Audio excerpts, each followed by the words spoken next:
right, let's get started here. Hello, Smart Marketing Sheet Podcast listeners. Welcome to this week's show. My name is Kirk Chisholm. I'll be your host, and today I'm joined with Doug Hagren. Hey, Doug. Hey, Kirk. Happy post-Independence Day. We are now on the 251st year of the great nation, and I heard that there was an all-out attack on Washington, D.C. yesterday. I'm not sure if the Russians or Ukraine was involved, but from what I understand, it was the greatest rocket storm we've seen, in many, many years. I don't know if it was friendly fire, though.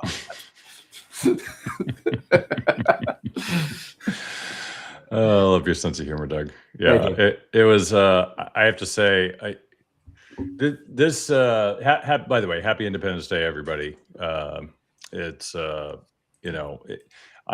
to say, for the last week, I've been trying to figure out what to do in honor of this, 250th, and locally here, I was coming up a little bit dry. I would have thought that we'd have a lot more things going on, but locally, and I live close to some of the origins of the country in Lexington and Concord and in that area, and I would have thought there'd be more to do. And come to find out that the big celebrations were on Patriots Day, not on the 4th. So they made a bigger deal about Patriots Day than the 4th. But anyway, it was nice. It was a nice weekend. It was nice and quiet, and it was great to watch the World Cup. I don't know if you've been following that, Doug, but I have to say, absolutely, and I know it's in your backyard, which is awesome. It's. I mean, the preliminary rounds, it's kind of hit or miss, but I have to say the quarterfinals were awesome. Every single game I watched was exciting and fun to watch. The earlier games, like the first half, is usually boring. They just kind of keep pace, and every once in a while they get a shot. But some of these games, amazing. I mean, the England versus Mexico game, maybe wow. One of the best games I've ever seen in my life. Those three goals in a matter of minutes. And then of just the controversy, the energy, Mexico making noise outside of the, of where the English were staying. I mean, there was so much around this, and the Mexicans hadn't lost in Azteca in 13 years. It's incredible game. And England played the second half of the man down. Yeah, absolutely. Which, again, I'm a U.S. certified soccer referee. Lots to say, lots of thoughts on the red card situation, U.S., this, that. I'm not getting into it here, but I will tell you that certainly added another element of controversy and conversation to that game. It was incredible. And that came off of a game earlier in the day where Norway, upset Brazil. When this is an older Brazil team, they weren't really favored. But my goodness gracious, Erling Haaland, unbelievable. Smart. I mean, 6'5" build, incredible physique, talent, but plays the game so efficiently, so smart. And the goalie for Norway, oh my goodness. I mean, he won that game for them. I mean, forget the goals. That goalie saved the game early on with some amazing stops. It was awesome. Yeah, I have to go see that game. I was out at the lake with the kids swimming, so I missed that first game, unfortunately, because I heard just it was really go good. look up the highlights of the goalie. I mean, it was unbelievable. The momentum he got on a penalty save against Brazil early in the game, and he had. I mean, Brazil could have easily been up 2 to 3 goals to nothing early in the game, and he is the reason they weren't. So even when he didn't actually touch the ball, his positioning and his attack on coming out forced Brazil to shoot some shots wide that after they broke the D. Again, Brazil could have won that game if not for him. I know Erling Haaland, amazing, the 2 goals at the end. Obviously, he is the future of soccer, or football. But I'll tell you, that goalkeeper, and for those who don't know, my daughter, she's going to play college as a goalkeeper, most likely. She's been recruited. So that's near and dear to me. He was nice. Incredible. Yeah, I have to say, when I was a goalie as a kid, and I feel like the rules have changed. I mean, I loved watching England play defense. It was just absolutely amazing. Just unbelievable. And the goalie played well. And, that one call that they got a penalty shot when the goalie I don't know if he went for the other player or what the deal was, but some of the rules seem to have changed. 'Cause I remember goalies could pretty much do whatever the hell they want, like in pursuit of the ball. But there have been a few plays throughout the tournament that I've seen. I'm just like, really, that's a penalty? That's weird. But anyway, I won't get into it because I'm not. Doug, you know a lot more about the rules than I do now. But I will say that it's exciting to watch. I never thought I'd be, I'd enjoy the World Cup so much, and I feel like last 4 years ago was the same. But yeah, it's been crazy. It's crazy. England beat Mexico in their own barn. So yeah, we're going to where is the U.S. game? Is that in Miami? No, I know that England's going to Miami. Let me see here. Oh, they're playing US. Norway in Miami. That's where they are. Yeah. Is it? Okay. Yeah. Anyway, so it'd be exciting to watch the U.S. Game tonight. I'm excited to see that. Root for the boys. Hopefully they can stay in it. And yeah, it's gonna be Seattle. That's Seattle. where they're playing. Okay. Belgium is in Seattle. Nice. Yeah. Well, good luck to the boys tonight. Hopefully they pull one out. Cool. Well, getting into the markets here, it's having the fourth weekend was last week Friday was off, and it's we talked about this last week. The markets are kind of quiet in the summer, especially around the fourth, so there's not much happening. Obviously, we had the end of the quarter last week. End of the first half, end of the quarter. And so, end of the quarter, a lot of things happen, rebalancing, stuff like that. So, we'll see. I'm not, I was up late watching the game last night. So don't have the actual numbers for the quarter. We'll get them on Friday. But yeah, overall, a decent quarter. The markets did pretty well. And we're going to talk about some of that today. In terms of some of the stuff going on. I did want to, point out that, let's see here. There's some of the things that I keep bringing up, and I want to bring up a chart here because I've been talking about it so much, but we've been talking about the impact of semiconductors on the returns so far this year of the indexes, especially the S&P 500. And, one of the reasons for that impact is the weight in the index. So this is 95 to 2025 weighting in the S&P 500 of semiconductors. So if you notice here, it was really small in 95, and then it peaked up in 2000 or late 99, and that was peaking up at 8%, and now it's at 19.7%. Everything else, pretty much dropped off in the last few years. Now, in some ways, this is a chart crime, so I'm going to kind of talk this out. I'm just showing you because I want everybody to understand the impact. Now, it's somewhat of a... Whoop. That's weird. Oh, that's really weird. Okay, I'm going to have to restart that. That's anyway, moving on.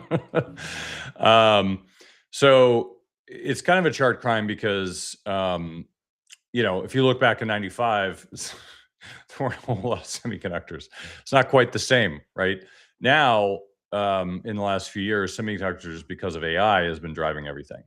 Now, there's two parts of this. And one is semiconductors, in many regards, are way overvalued. And because we've seen immediate impact and everybody feels like we need to overdo it, we need to buy way more semiconductors than we have, and now they got overproduced. So the companies are doing really well because everybody's buying semiconductors. At some point, there's going to be a glut, and then it's going to go the other way, and the companies won't be doing as well. But they've been killing it, and the PE ratios and pretty much every other measure that you'd want to measure them by are off the charts. But most importantly, if you look at the performance of semiconductors in the last few years, what you'll notice is pretty much April 1st, or when the quote unquote the war ended the first time, the semiconductors started to take off, and they did really well. And in the technology sector, it was mostly semis. Software stocks did not do well, but some other stocks, was mostly semis, did extremely well. especially as you can see here. And then that's been driving the returns of the index for the most part. Now, in from September, I think somewhere around September, or I'll have to go look at the chart here when Doug's talking, somewhere around September till around March. So like 6 month period, semiconductors went sideways and the whole rest of the market rotated positively. And there was a rotation going on in the market where everything else was doing well, and semis were doing nothing. They were just going flat. So for all the people who were investing in the Mag 7 and the semiconductors, they weren't doing anything while the rest of the market was doing really well. And then starting in April, semiconductors did really well. And it appears, although it's not entirely clear yet, still early, is that that rotation may be rotating back out of semis and into other things. And so what you need to understand is that the markets typically rotate, and that is a healthy sign. That's a bullish sign. It's something you want to watch out for. And yes, if you're all in semis, you probably won't like it because everything else will do well and you won't. But it's a healthy sign in a healthy market, because when one thing controls the market, nothing else does, that's unhealthy. So we want to see that rotation into other sectors. And because of the war, it's a little unclear. It's really hard to predict. If we didn't have a war right now, we'd probably have a very, very healthy market right now, and it'd be going up every day. Now, it has been going up quite a bit. But if you look at the other sectors, because of the weight of technology in the markets, it drives everything. So if technology sector went down 50% right now, the whole markets would deteriorate quite significantly, regardless of what the rest of the market does. So just understand that that weight is there, and because of that weight, that will drive a lot of the returns. So if the market rotates into pretty much everything else, then that should drive the market up. And we'll see over the next few weeks. This quarter started, but as Doug's talking, I'll pull up some other charts. But it is something to note, and it's an important factor to keep in mind. Also, another another chart I wanted to share, which kind of alludes to this, is there's this concept of momentum. There's high beta versus low beta. There's a lot of different factors. People call it factoring. There's a lot of different factors. Some people call it beta. It's technical term. It's high beta versus low beta. You talk about minimum volatility versus momentum. There's a lot of similar type of factors that people look at. But the reason I want to show this is that it's really just more of the trend of, there are certain times where momentum takes off and does really well, and there's certain times where low volatility does well. As you notice in the bad times, in the times the market doesn't do as well, you want to be more in the low volatility stuff, not necessarily momentum. But if you look here, this is a 5 standard deviation overshoot, and it's just something to keep in mind. It's not good or bad. It's not that the market's going to crash. It's just something to keep an eye on. This is one of those "isn't that interesting" kind of comments. And so when you see stuff like this, it's just more of a interesting side note. Now, somebody put this together, and to me, it looks like, oh, they put it together to tell us a story. It's true. It tells a story. Oh my God, things are crazy. It's going to crash. Look, March 20, that was, things crashed after that. Don't focus so much on that. Just focus on the fact that, isn't that interesting? Just another chart. It says, isn't that interesting? Does that mean you should get out of the markets? No, it doesn't mean anything. It's just more of a aggregation of the evidence, right? Is there enough stuff? What does that mean? And is the market saying yes or no? Because I could probably deliver you 50 charts that all show the market's going to crash tomorrow. And as long as the market is strong and moving up, then none of those matter.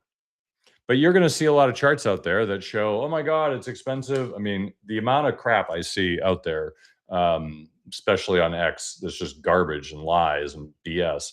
You have to sift through all that. You have to know you have to look at the people, you have to follow certain people and no one else, because the amount of garbage out there is just immense.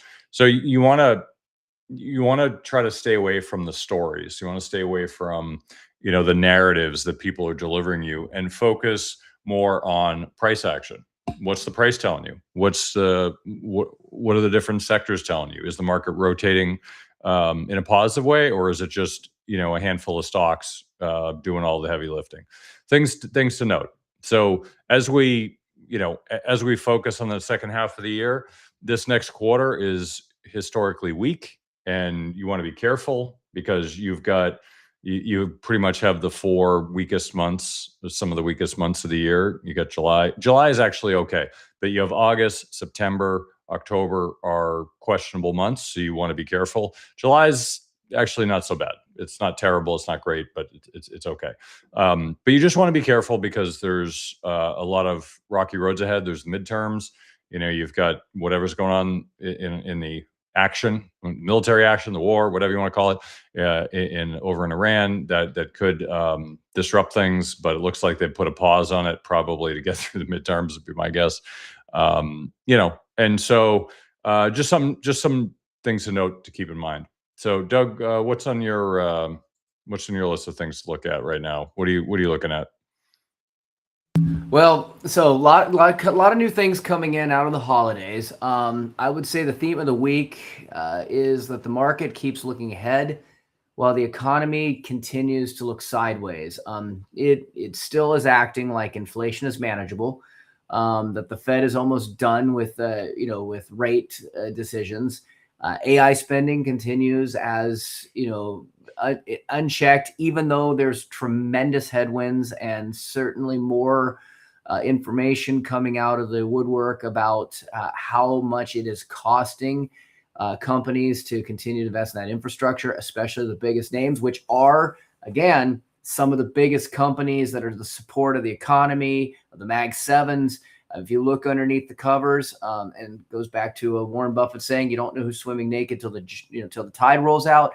Well, the tide's rolling out a little bit. You're seeing that that there's a lot of nakedness there in terms of AI spending that is going to be a significant drag potentially on future profit reporting. And remember, markets are almost exclusively driven off profits. I mean, that's still, if you look at correlation between stock price and profit reporting, this is why it's hard to be a public company.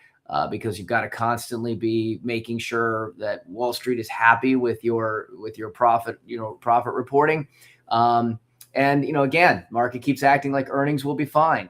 But what the economy is saying is a little different. Jobs are continuing to slow. I'm going to tell you a personal anecdote here, Kirk. I have talked to a number of people that I know. These are not just clients, and I'm certainly talking to clients. Some of my clients, I would say, are probably at least in their, financial world doing better, not because of our advice. I'm talking about they still have jobs, they're still working. But I've talked to friends recently that I hadn't talked to in a while. I assumed, things were going really well without getting into details, got some really interesting information. It's like, hey, yeah, no, I went through this. I lost my job. My spouse lost their job. Bankruptcies was brought up in the conversation. And then they said is that when they were going to look for new jobs, and this person was fortunate to find one recently, but it was compared to their job previously, this was a there's employed and then there's underemployed, and this was an underemployed. It was a step back. And they said they were at these going and looking for jobs. The number of individuals that they were running into that were in middle to even senior management that were looking for jobs was significant. So there's definitely, I think more out there than people realize in terms of, employment, in which I'm going to get into here in a second. And then of course, one of the things that, still is a significant portion of health or financial health is housing. That's still sluggish. We continue to see some of the worst numbers we've ever seen in terms of transactions. Although ironically, I did see a data this weekend that the majority of the homes that are available in the country, when you look at it broad nation, most of them, a high percentage of them are in Florida. Florida's feeling this pinch worse than almost anywhere else. So of course it continues to be regional, but still, people are locked into either paid off homes or low interest rates. They're not overly inclined to sell, which makes a limited supply and it makes it very expensive. So it makes the buyers less interested as well. And on top of that, consumers are becoming more selective. We're seeing it. This disconnect is fascinating. So I'm going to come back to the jobs report. It was weaker, but was it? Um, Everyone, if you followed what happened, they came out and said that there was only 57,000 jobs. Everyone immediately said the economy is slowing. They were expecting something like 111,000.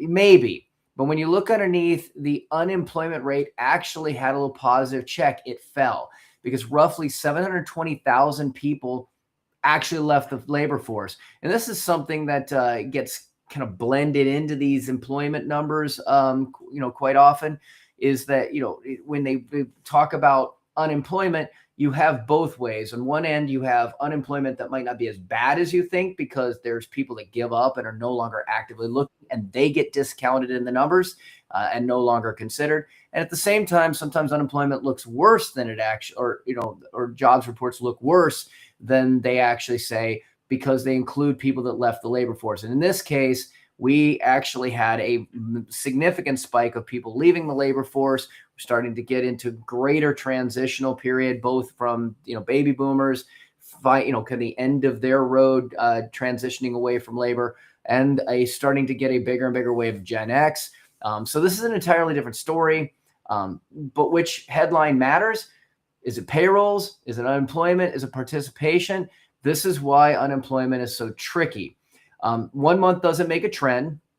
Neither does one unemployment report. But here's what does concern me. The revisions. April revised lower. May revised lower. Now June has missed expectations. And the markets don't almost always focus on the newest number.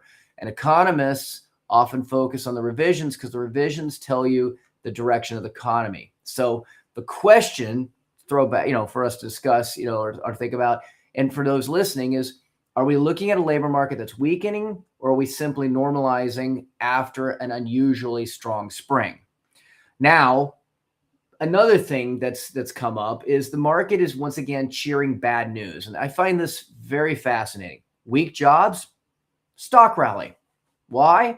Because investors seem to be immediately thinking there's less chance of a Fed hike. Again, so they're constantly looking at the Fed. I don't know, Kirk, you hear this? Oh, the Fed doesn't have the influence it once did. Maybe, maybe not, but it still has a lot of influence, and a lot of stock market movement has to do with predictions on what the Fed is going to announce. That tells you the power that they still hold.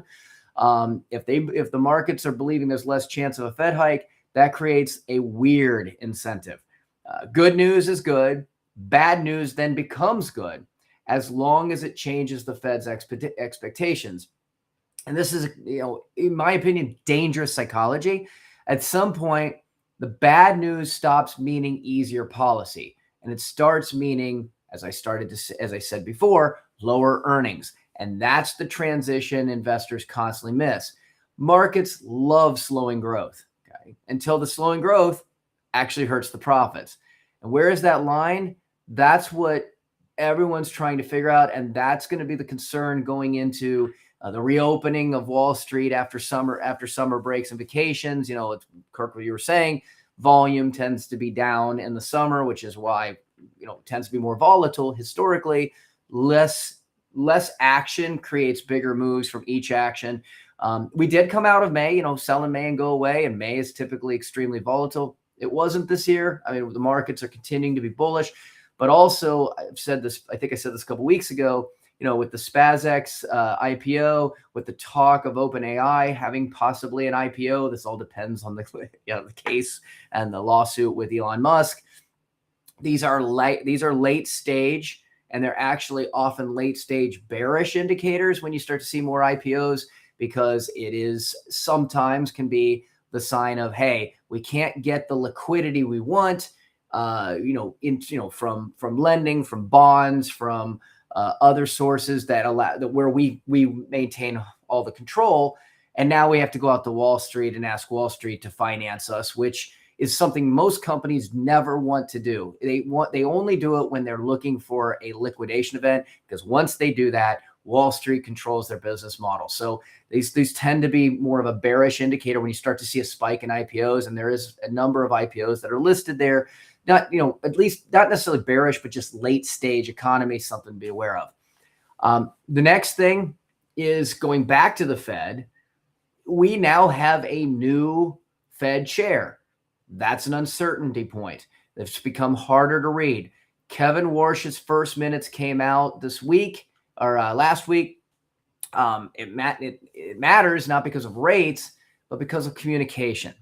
Powell was famous for explaining everything. And Kirk, I think you and I would both agree, sometimes ad nauseum, to the point in which it was like, okay, maybe be quiet for a minute, because he would explain something and then he'd change his mind. And at times, for a while he was consistent and, it was like, oh, he's Volcker. No, wait. Then he'd flip flop and he was Burns.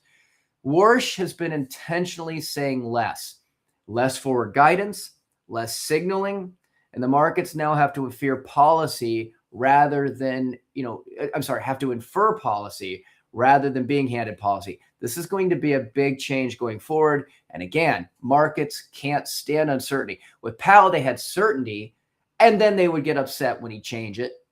With Warsh, there's no guidance. So sometimes uncertainty actually can improve policy because the markets stop depending on every sentence from the Fed chair. But the question then becomes, does communication create healthier markets or simply more volatility? Is the market pricing the Fed we actually have, or the Fed that it wishes it had? The next thing about the market is it's broadening. This one intrigues me as well. Everyone spent 2 years talking about AI. Now, quietly, we are seeing industrials improving, financials improving. Dow continues to make new highs. Meanwhile, some technology names have paused. Oracle's doing terrible right now. This is healthier overall. This is the rotation we're talking about. Bull markets need participation. If 7 stocks continue to carry everything forever, it's fragile. If leadership broadens, that's much healthier. And the question we have to see is this a rotation that is the beginning or simply a temporary rotation? And if it's temporary, we've already started to see, for a while, it looked like it was going to be a significant rotation. Technology was starting to really, as a whole, we saw, going back about 6 months or so, technology as a whole became the laggard. Then they started to rally and they blew up again. And as you mentioned, semiconductors being a huge part of that.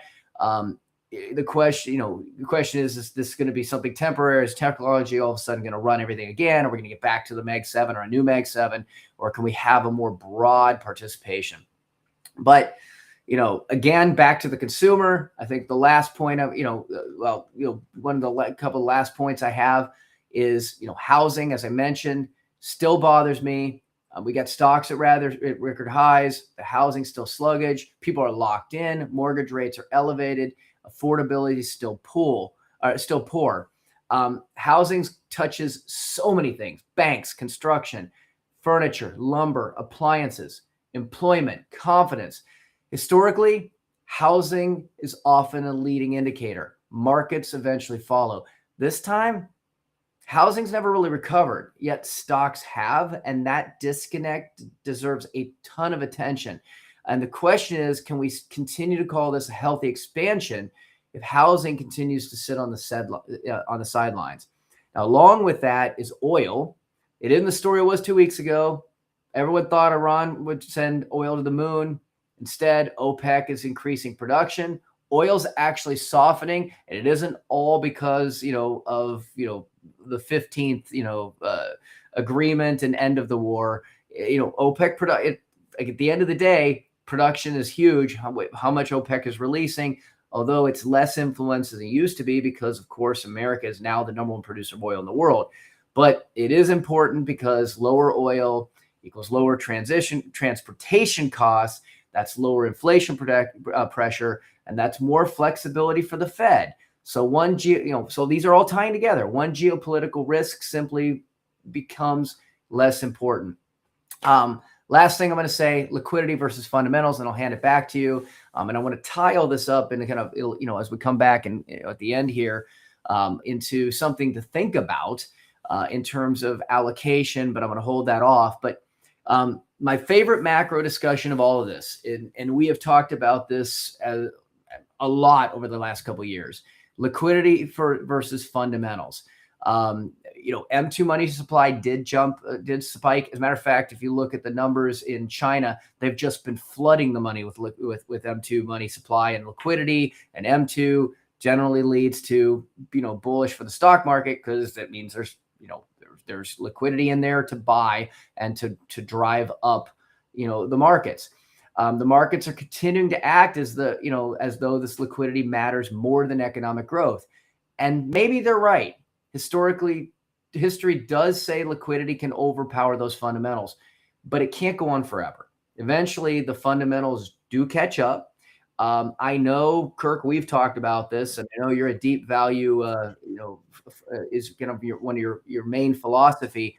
And it's been a long time since deep value has been something, and fundamentals have been something that really mattered in the markets. We started to see a little blip of this over the last year, finally catching up. But eventually it has to. Fundamentals matter. Quality starts to matter. You talk about venture capital, and I think you had someone on a while ago, Kirk, that was like, we don't care about fundamentals. As a matter of fact, the more you lose, the better, because it means you're investing for growth. That story has shifted hard. And I think you're starting to see now money has started to move again towards fundamentals. And the hard question on when that full rotation is going to occur is again that it has to happen. It's just that we don't know when. We don't know if we're in it now for the longer term, or this is just a blip, but it does seem like fundamentals are finally coming back into play. But the problem is, and this is something that even Warren Buffett, or now Berkshire Hathaway and their new leadership have identified, and they've lagged because of it, is, well, that's great, but if fundamentals matter, then where's the value for those fundamentals? Where do we actually find the things out there where the fundamentals are healthy, but the price is a good value to get in under those fundamentals? And that's still a challenge for finding value anywhere in this market, because everything has just been elevated in a market where the S&P 500, which is, market momentum or market cap driven, drives everything. Even if the majority, all but 490 stocks in the S&P are actually negative, all their prices they're all in the elevator together, and it's pushed them all up to questionable valuations. So back to you. I'm going to turn that over to you off a number of those thoughts. Yeah. So one of the things you'd mentioned was the new Fed regime. And, I find it interesting that not enough people talk about this, a lot of what's going on. And, some people love Trump, some people hate Trump, based on political parties, and, they can justify it any way they want, but it's basically somewhere around political party status. But I will say this, if you kind of disconnect from the, I like him, I hate him kind of feeling, you get rid of the emotion that Trump elicits in you. If you kind of look at what he's doing, things become a lot more clear. And one of the things that he's doing that, I wish the news did their job, but one of the things he's doing is he's taking a changing, global status where, post World War II, we were effectively, the police of the world. And we effectively were moving towards globalization, right? And there are a lot of benefits to that, right? I'm not characterizing. I'm not, saying it's good or bad. I'm just saying that's what happened. Okay, forget opinions. Your opinions don't matter. This is what's happened, right? As we moved towards globalization. However, we got to such an extreme of globalization that it starts to negatively impact us, right? So yeah, we want the Chinese to compete with us, but now they're competing with us. We don't want them to compete with us, because now they're eating our lunch. And, and the Japanese did that, in the 80s, they were eating our lunch, and we didn't like that, right? So there's some benefits, but at some point, if you kind of create your own competition, well, now you're creating problems. Now you don't want that. So you got to change things up. One of the things that we were doing is we were heading more towards globalization, and it started to become a negative impact on us, right? There were a lot of negative aspects, and we started to get, a lot more competitive. We started to get a little more protective. Chinese are stealing our IP. We didn't like that, and so you get in this situation where it started to reverse. Okay. And globalization was starting to reverse. And there were a lot of impacts that we were heading towards a brick wall, right? And the amount of debt we have outstanding, right? The deficit we have in our budget, these are things that are unsustainable. The fact that we're going to run out of money in Social Security and Medicare and pensions at some point, probably in the next 7 to 10 years, those are unsustainable, right? There is a point where you run out and you've got to fix it, right? So all of these problems that we have, the politicians have done a great job of kicking the can down the road. Not my problem. I won't be in office when this has happened, so I'm not going to solve it today. We'll give that to somebody else. Well, the problem is when you do that, then the problems don't get solved and they get worse, and then you create this huge, humongous problem, right? 20 years ago, we could have solved it. Actually, like what Reagan did is he just extended the years, that you pulled Social Security, and it took like 40 years or 30 years before they actually impacted it. Okay, that's something, right? Like it or not, it was something, right? And yet our politicians don't want to do anything because that's somebody else's problem, and it's short-sighted and it's selfish. But regardless, it's going to impact us. One of the things that Trump is doing is he's accelerating these new trends on his own timetable. And he's creating some of the problems he's doing so that he can manage the transition. He's not saying this, unfortunately, so most people don't get it. But, if you look at the globalization problem, Trump's been railing against what's been going on for a while. And, we all didn't like it, but we didn't want to disrupt the apple cart. So we just didn't say anything, right? I'm saying we, I mean, like the country, right? There's some people were, but most people weren't. Most people were like, well, it's doing fine. And I don't want to go to war with China. So let's just make nice. And and they know that. And, they took advantage of us. And what's Trump doing is Trump is saying, yeah, I know you don't like it, but this is what's going to happen. So we're going to do it anyway, whether you like it or not. And I'm going to manage it. And that's what's happening, right? And any sort of change, people don't like. People don't like change. Well, I got to do things differently. Wait, somebody moved my cheese. Where is it now? They read that book. It was kind of a cute little book. Where they move my cheese to? And so people don't like it because it's change, and people don't like change. So when you have these new things, people don't like it. It causes disruption. It causes volatility. Oh my God, it's Trump's fault that we have this problem. Well, no, it was a problem anyway. He just accelerated it. And I'm not saying he's not to blame. I'm just saying this is what's happening, right? You like it or not, it's just, this is what's happening. So just understand the dynamics, the mechanisms of what's going on. Now, the Fed, as Doug suggested, is the same, right? The Fed is going through a change. And Greenspan started this change when he started to tell you what was going to happen. Well, we want to raise interest rates over the next 6 months or whatever. And the markets start to say, oh, great, we can rely on this. And we know that generally the trend is up. Maybe it goes up this month, maybe not, but the trend is up, and we can play into that. Or the trend is down, we can play into that. And the market liked it because, as Doug says, it reduces volatility. And the market hates unpredictability. The market likes things that are predictable. So the Fed brought predictability in.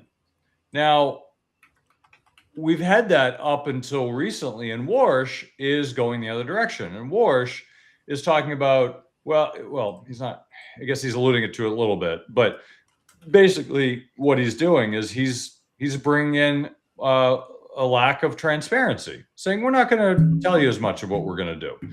Okay, I don't know if that's good or bad, honestly, because all my experience in the markets has been with the predictable part, with Greenspan, right?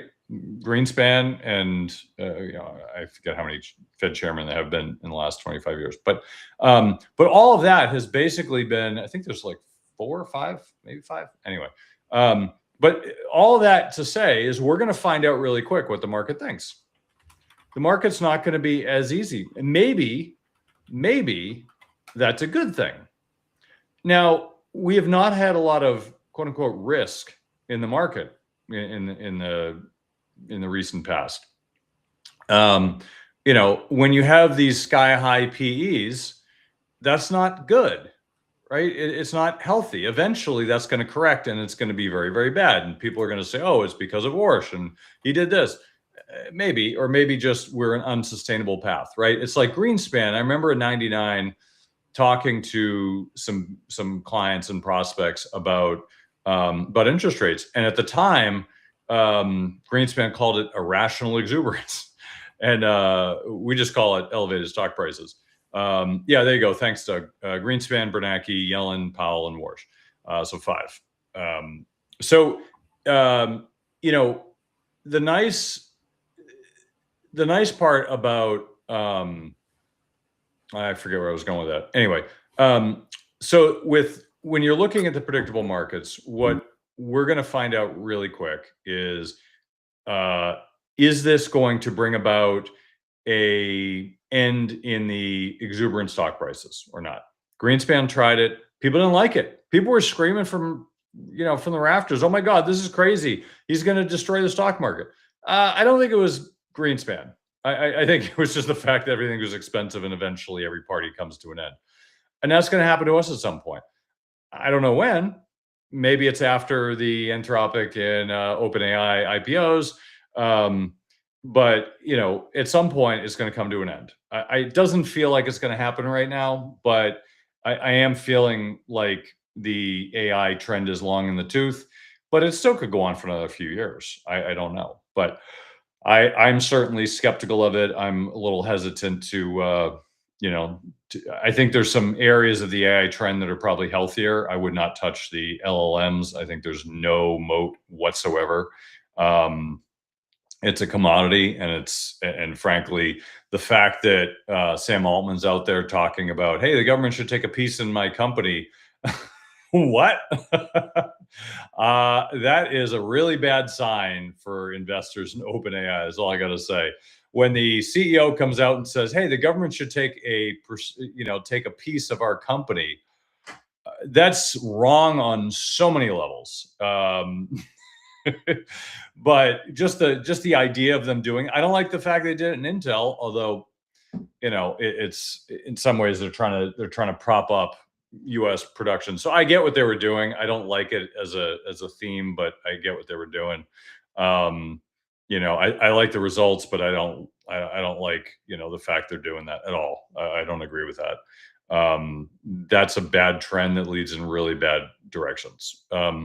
However, I do think that it's an interesting trend to note, and it's probably not going to stop. And if the government takes a piece of OpenAI, I think that's a really, really bad precedent, really bad. And if the CEO is telling them to do that, it means the CEO either A, doesn't have a lot of confidence in his own company, and or they're pulling the shenanigans that all big companies do. And if you don't know this game, I'm going to lay it out for you. The game is this. You start up a new industry, right? This new industry takes off, does really well. One company starts to lead, and then that company either pushes for or causes more regulation. Now, what is that? Why would they want that? You say that nobody wants regulation, but no, they do. Because what happens is when there's no regulation, that means there's a free market. It means there's competition. It means people are trying to figure things out. The market's figuring it out in the best way possible, right? In capitalism.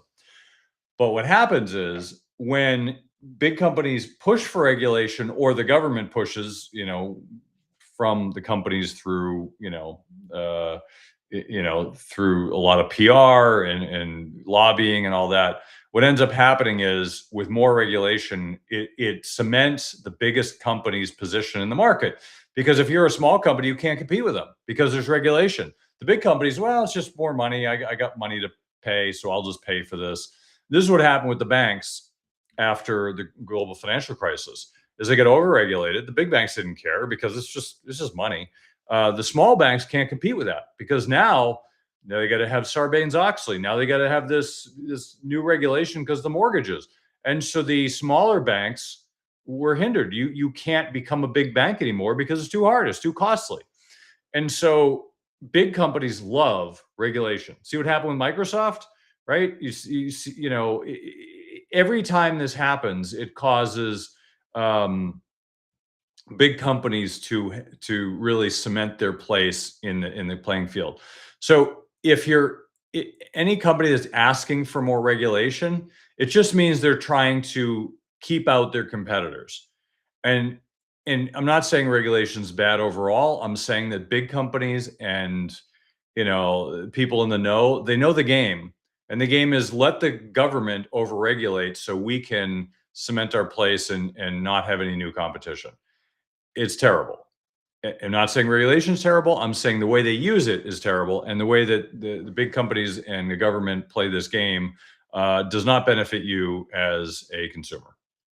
So just keep that in mind. When the crypto industry is talking about we need more regulation, that always scares me when I hear that.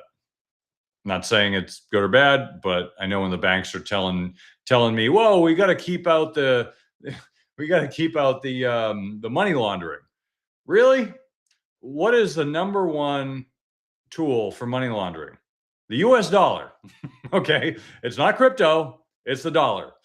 And from what I hear, and I'm not saying any names, another tool is the US banking system. Just saying. I heard that in the grapevine.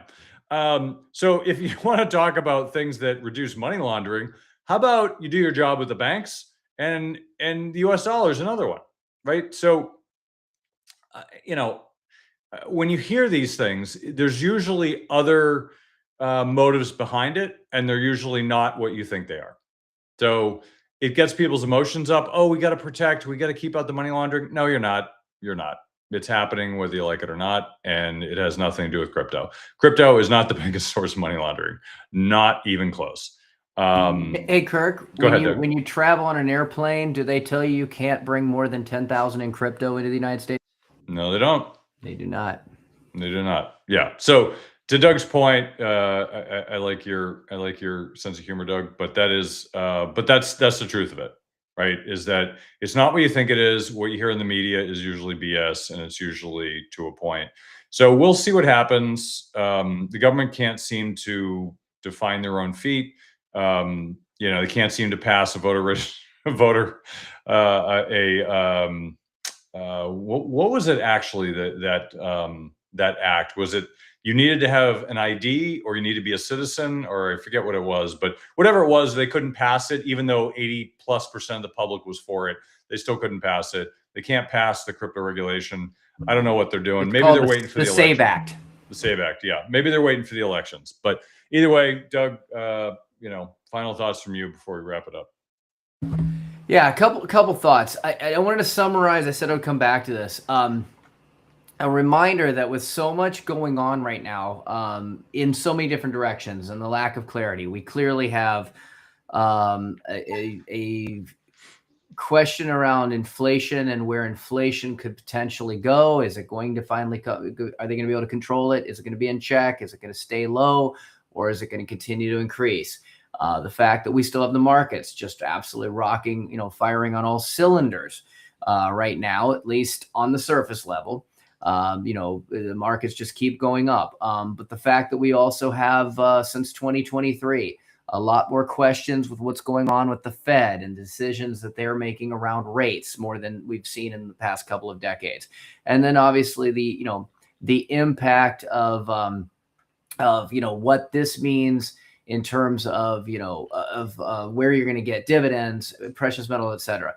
I want to remind people that this is a time to really consider, again, the asset classes that you hold in your portfolio, and that there is no such thing as the one true asset class, although there'd be plenty of discussion out there around just buy the S&P 500, according to Warren Buffett and everybody on FinTwit.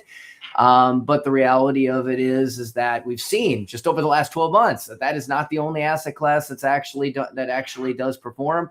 And for those that love to tout averages, 12%, whatever average S&P 500, none of that matters when it comes to when you need more your money. Sequence of returns have a much greater impact to your own situation than averages. And we went 13 years between 2000 and 2013 where the S&P 500 was flat to negative. In fact, it didn't get above a 5% average return from 2000 until 2018. Most of the growth of the S&P 500 has been since 2018, exacerbated by the M2 money injection from COVID.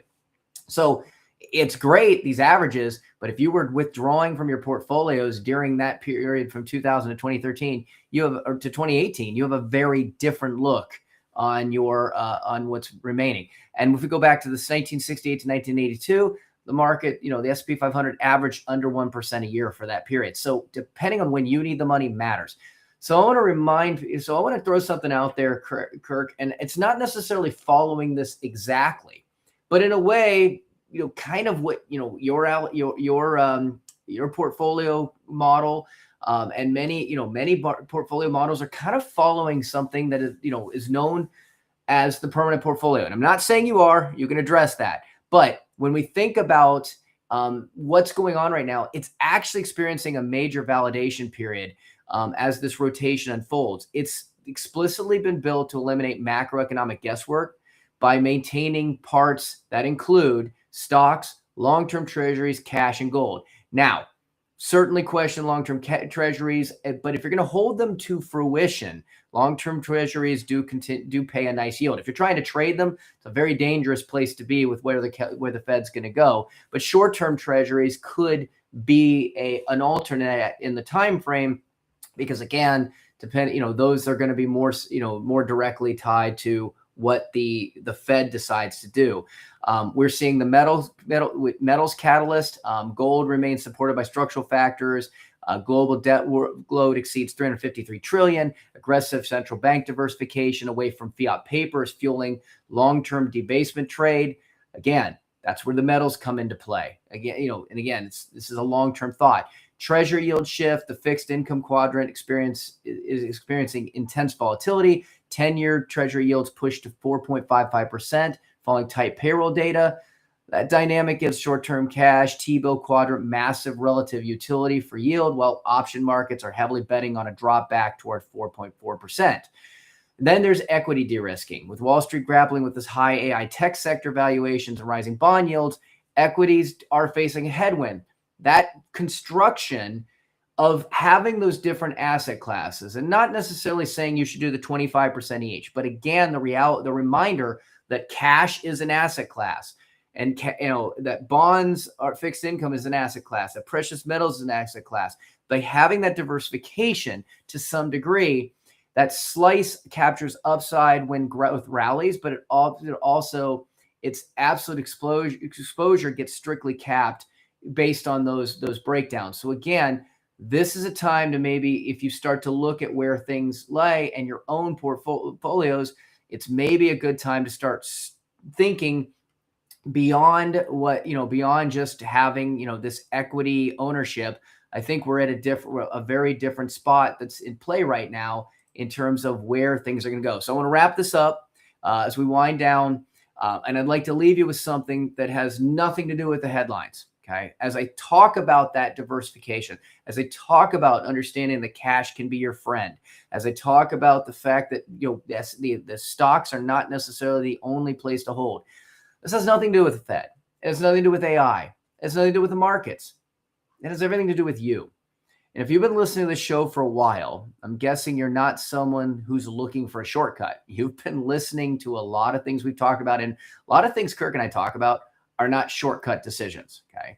You've probably the kind of person that spent decades trying to make good financial decisions. You've built a career. You've probably saved consistently. You've raised a family. You've sacrificed, and you've done what you believe are the right things. And after nearly 20 years of sitting across the table from families, have learned something. The people who worry the most about their financial future usually aren't the ones who are in trouble. They're the ones who care enough to ask better questions, like, can I really retire when I think I can? If something happens to me, will the people I love truly be okay? Am I paying for college the smartest way possible, or just the way everyone else does it? Will taxes quietly become one of my biggest expenses over the next 20 years? Or have I built a retirement income strategy? Or have I just simply accumulated retirement accounts? And maybe the question that ties them all together, do I actually know or do I just hope? Because knowing and hoping, they're very different things. So let me ask you another question. How many different professionals touch your financial life today? Maybe you've got an investment advisor or CPA, an attorney, insurance agent, HR, maybe someone helping with college. And ask yourself, who's responsible for making sure all those pieces actually work together? Because here's what we found. Most people don't have bad financial plans. They have good financial pieces that have never been connected. And that's where opportunities are missed. Not because someone gave bad advice, because no one stepped back to look at the whole picture. Maybe your investment strategy is excellent, but does it support your tax strategy? Does your tax strategy support your estate plan?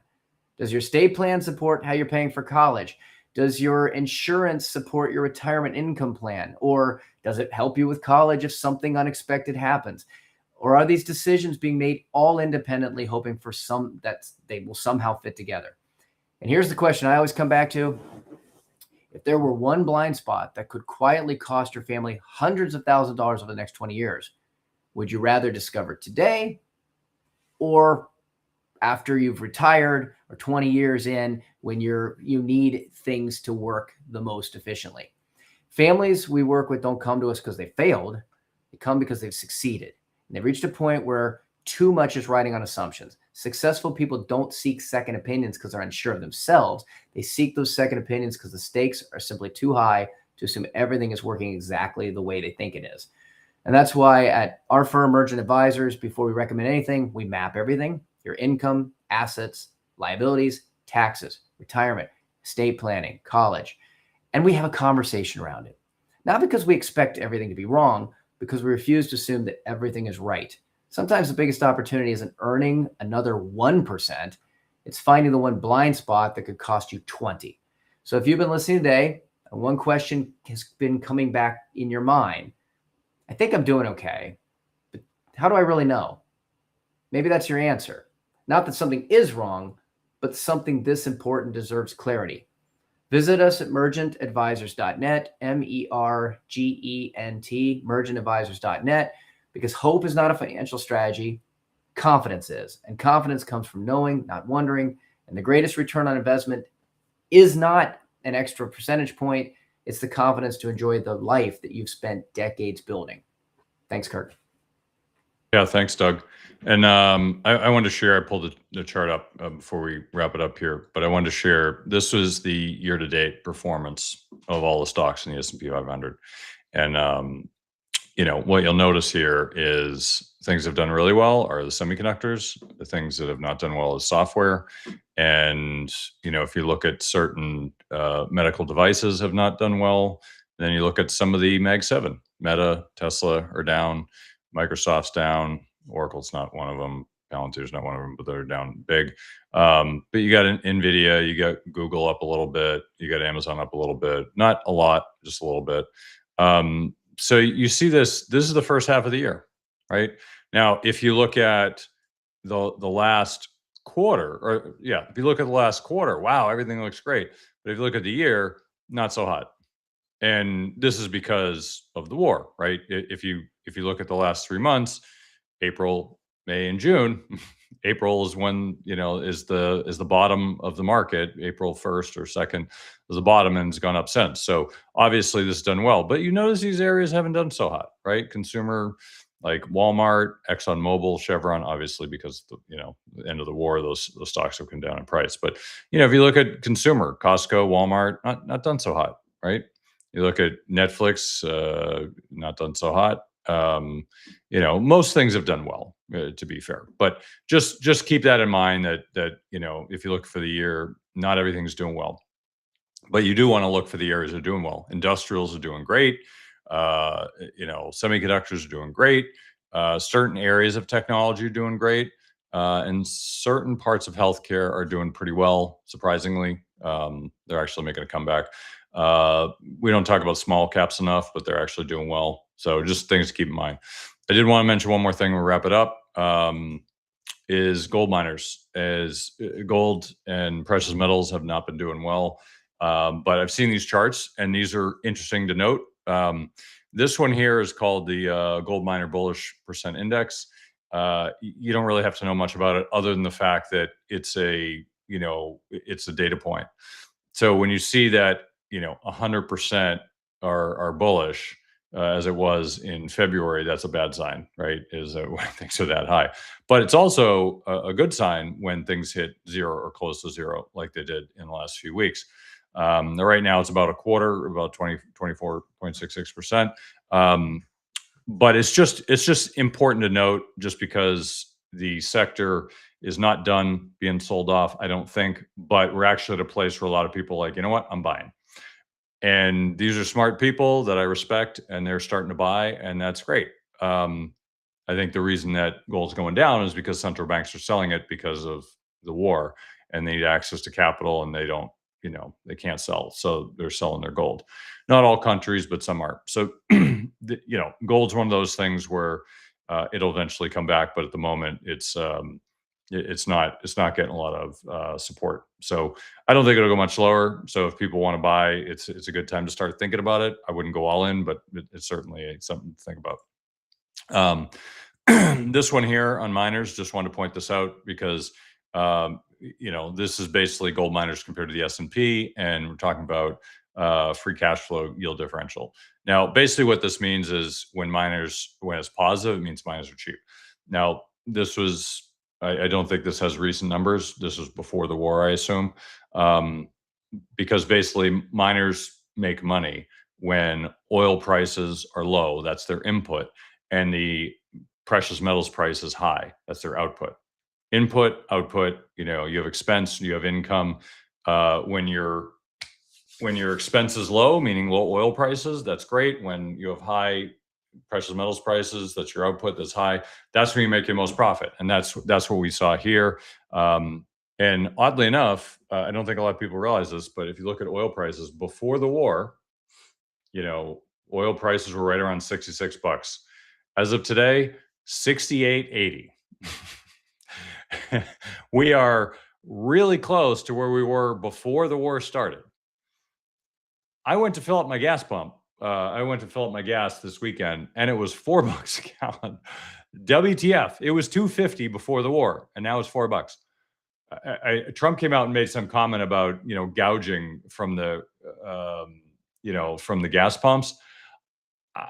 I've not looked into why this is still the case, but I know somewhat the reason. But come on, guys, this is ridiculous. It doesn't need to be that high. But anyway, the point being is it's still at the gas pump, which means it's still impacting consumers, and it's still impacting companies, because that's the price they're getting to drive trucks and what have you.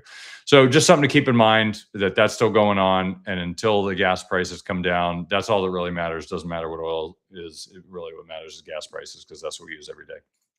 Anyway, so we're going to wrap it up here, and we'll see you all on Friday. So that's the show for this week. Thanks again for joining us, Money Tree Investing Podcast. My name is Kirk Chisholm, wealth manager of Innovative Advisory Group. We don't just manage your wealth, we make your life better. You can find more about me at innovativewealth.com. And of course, you can find me every week here on the show. Please remember to subscribe to the podcast and the podcast app you're choosing. You can also check out our show at moneytreepodcast.com. On our website, you'll have access to the show notes, resources, and the archive shows. Check out our YouTube channel. When you're there, please subscribe and leave a comment. Lastly, please leave a share rating and comment on the podcast app of your choice. Don't forget, do your own research. This show is for informational use only. We're not telling you what to think, merely how to think about investing. We're also not selling any products or services, so do not consider this advice. If you have any problems with the show, I blame Putin. Please send me an email, express your feelings. If you're seeking financial advice, talk to an oracle or a fortune teller, or maybe just a licensed financial advisor. I'm one, but as I said earlier, I'm not selling anything, but I'm easy to find. Have a great week ahead, and remember, no one will care about your money like you do. So invest in your life.